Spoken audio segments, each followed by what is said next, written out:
राजा सुबाहु का भाई और पुत्रों सहित युद्ध में आना तथा सेना का क्रॉच व्यूह निर्माण। शेष जी कहते हैं, मुने, उधर राजा सुबाहु ने जब देखा कि मेरे सैनिक रक्त में डूबे हुए आ रहे हैं तो उनका शोक शांत सा करते हुए उन्होंने अपने पुत्र का समाचार पूछा। राजा का प्रश्न सुनकर उनके सेवकों ने, जो खून से लथपथ हो रहे थे तथा जिन्होंने रक्त से भीगे हुए वस्त्र धारण कर रखे थे, इस प्रकार उत्तर दिया। राजन, आपके पुत्र ने स्वर्णमय पत्र आदि के चिन्हों से अलंकृत यज्ञ संबंधी अश्व को जब आते देखा तो वीरता के गर्व से शत्रुघ्न को तिनके के समान समझकर उनकी कुछ भी परवाह न करते हुए उसे पकड़ लिया। इतने ही में घोड़े के पीछे चलने वाले रक्षक थोड़ी सी सेना के साथ वहां आ पहुंचे। उसके साथ राजकुमार का बड़ा भारी युद्ध हुआ, जो रोंगटे खड़े कर देने वाला था। आपके पुत्र दमन अपने बाणों से उस अश्व रक्षक को मूर्छित करके ज्यों ही स्थिर हुए, त्यों ही शत्रुघ्न भी अपनी सेनाओं से घिरे हुए उपस्थित हो गए। तदनंतर दोनों दलों में बड़ा भयंकर युद्ध छिड़ा। उसमें सब प्रकार के अस्त्र शस्त्रों का प्रयोग होने लगा। इस युद्ध में आपके महाबली पुत्र ने अनेकों बार विजय पाई है, किंतु उस समय शत्रुघ्न के भतीजे ने वज्रास्त्र छोड़कर आपके वीर पुत्र को रणभूमि में मूर्छित कर दिया। सेवकों की यह बात सुनकर राजा सुबाहु राजधानी से निकलकर उस स्थान को चले जहां उनके पुत्र को पीड़ा पहुंचाने वाले शत्रुघ्न उपस्थित थे। राजा सुबाहु को स्वर्ण भूषित रथ पर सवार हो नगर से निकलते देख समस्त शत्रुओं पर प्रहार करने वाले शत्रुघ्न की सेना युद्ध के लिए तैयार हो गई। राजा सुबाहु के भाई का नाम था सुकेतु। वे गदा युद्ध में प्रवीण थे। वे भी अपने रथ पर सवार होकर युद्ध के लिए आए। राजा का पुत्र चित्रांग सब प्रकार की युद्ध कला में निपुण था। वह भी रथारूढ़ होकर शीघ्र ही शत्रुघ्न की मतवाली सेना पर चढ़ आया। उसके छोटे भाई का नाम था विचित्र। वह विचित्र प्रकार से संग्राम करने में कुशल था। अपने भाई का दुख सुनकर उसके मन में बड़ी व्यथा हो रही थी, इसलिए वह भी सोने के रथ पर सवार हो युद्ध के लिए उपस्थित हुआ। इसके सिवा और भी अनेकों धनुर्धर वीर, जो अभी अस्त्र शस्त्रों के ज्ञाता थे, राजा की आज्ञा पाकर वीरों से भरी हुई संग्राम भूमि में पहुंचे। राजा सुबाहु ने बड़े रोष में भरकर युद्ध क्षेत्र में पदार्पण किया और वहां अपने पुत्र को बाणों से पीड़ित एवं मूर्छित देखा। अपने प्यारे पुत्र दमन को रथ की बैठक में मूर्छित होकर पड़ा देख राजा को बड़ा दुख हुआ और वे पल्लवों से उसके ऊपर हवा करने लगे। उन्होंने कुमार के शरीर पर जल का छींटा दिया और अपने कोमल हाथ से उसका स्पर्श किया। इससे महान अस्त्रवेता वीरवर दमन को धीरे धीरे चेत हो आया। चेतना में आते ही दमन उठ बैठा और बोला, मेरा धनुष कहाँ है और पुष्कल यहां से कहाँ चला गया? मुझसे भिड़कर मेरे बाणों के आघात से पीड़ित होकर वह युद्ध छोड़कर कहाँ भाग गया? पुत्र के यह वचन सुनकर राजा सुबाहु बड़े प्रसन्न हुए और उसे हृदय से लगा लिया। पिता को उपस्थित देख दमन ने लज्जा से गर्दन झुका दी। उसका सारा शरीर अस्त्रों की मार से घायल हो गया था, तो भी उसने बड़ी भक्ति के साथ पिता के चरणों में मस्तक रखकर प्रणाम किया। बेटे को पुनः रथ पर बैठाकर युद्ध कर्म में कुशल राजा सुबाहु ने सेनापति से कहा, इस युद्ध में तुम अपनी सेना को क्रॉच व्यूह के रूप में खड़ी करो। उस व्यूह को जीतना शत्रु के लिए अत्यंत कठिन है। उसी का आश्रय लेकर मैं राजा शत्रुघ्न की सेना पर विजय प्राप्त करूंगा। महाराज सुबाहु की बात सुनकर सेनापति ने अपने सैनिकों का क्रॉच नामक सुंदर व्यूह बनाया। उसमें मुख्य स्थान पर सुकेतु और कंठ की जगह पर चित्रांग खड़े हुए। पंखों के स्थान पर दोनों राजकुमार दमन और विचित्र थे। राजा स्वयं सुबाहु व्यूह के पुच्छ भाग में स्थित हुए। मध्य भाग में उनकी विशाल सेना थी, जो रथ, गज, अश्व और पैदल इन चारों अंगों से शोभा पा रही थी। इस प्रकार विचित्र क्रॉस व्यू की रचना करके सेनाध्यक्ष ने राजा से निवेदन किया, महाराज, व्यू संपन्न हो गया। शेषजी कहते हैं, मुनिवर, राजा सुबाहु की सेना का आकार बड़ा भयंकर दिखाई देता था। वह मेघों की घटा के समान जान पड़ती थी।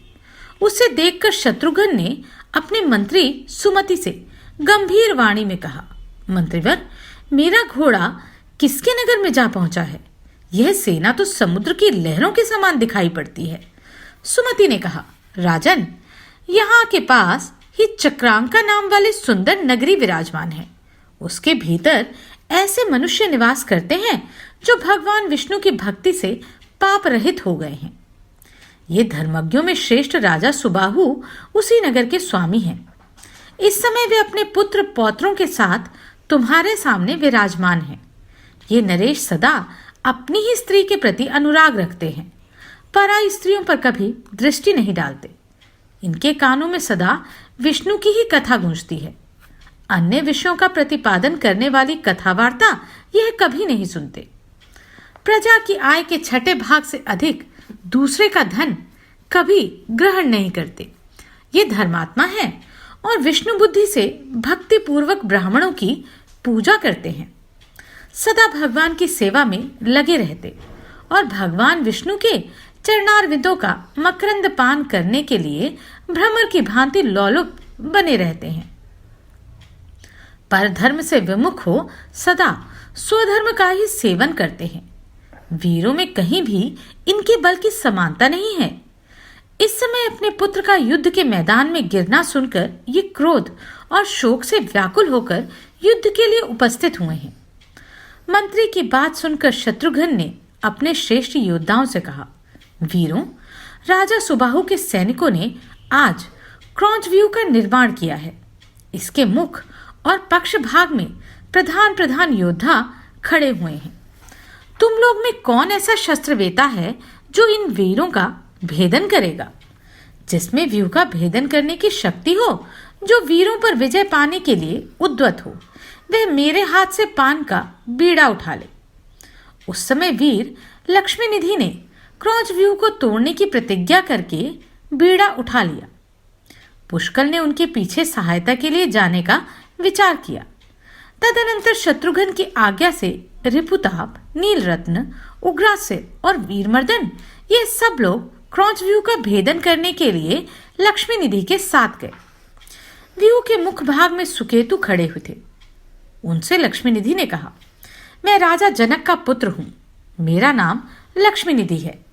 मैं कहता हूं, समस्त दानव कुल का विनाश करने वाले भगवान श्री रामचंद्र के यज्ञ संबंधी अश्व को छोड़ दो, नहीं तो मेरे बाणों से घायल होकर तुम्हें यमराज के लोक में जाना ही पड़ेगा।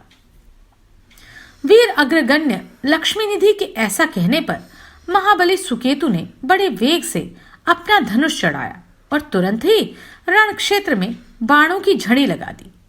यह देख लक्ष्मी निधि ने भी अपने धनुष की प्रत्यंचा चढ़ाई और सुकेतु के बाण समूह को वेग पूर्वक नष्ट करके उनकी छाती में 6 तीखे बाण मारे। इनके प्रहार से सुकेतु की छाती छिद गई। इससे क्रोध में भरकर उन्होंने 20 तीखे बाणों से लक्ष्मी निधि को मारा। तब लक्ष्मी निधि ने अपने धनुष पर अनेकों सुदृढ़ एवं तेज धार वाले बाण चढ़ाए। उनमें से 4 सहायकों द्वारा उन्होंने सुकेतु के घोड़ों को मार डाला।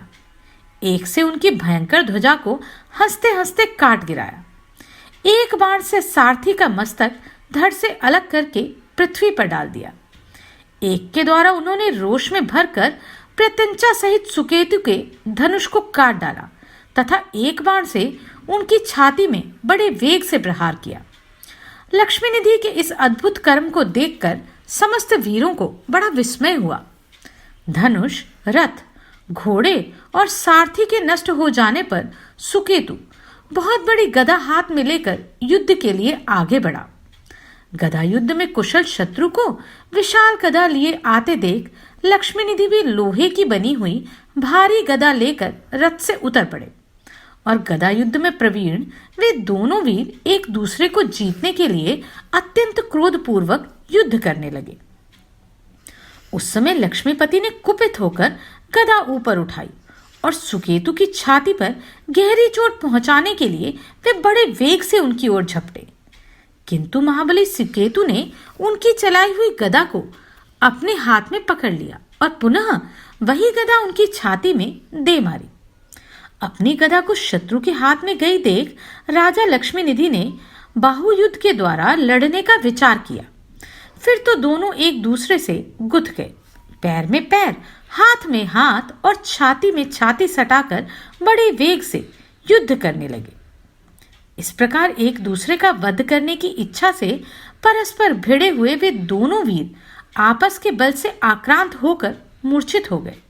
यह देखकर हजारों योद्धा विस्मय विमुग्ध हो उन दोनों की प्रशंसा करते हुए कहने लगे, राजा लक्ष्मीनिधि धन्य है तथा महाराज सुबाहु के बलवान भ्राता सुकेतु भी धन्य है।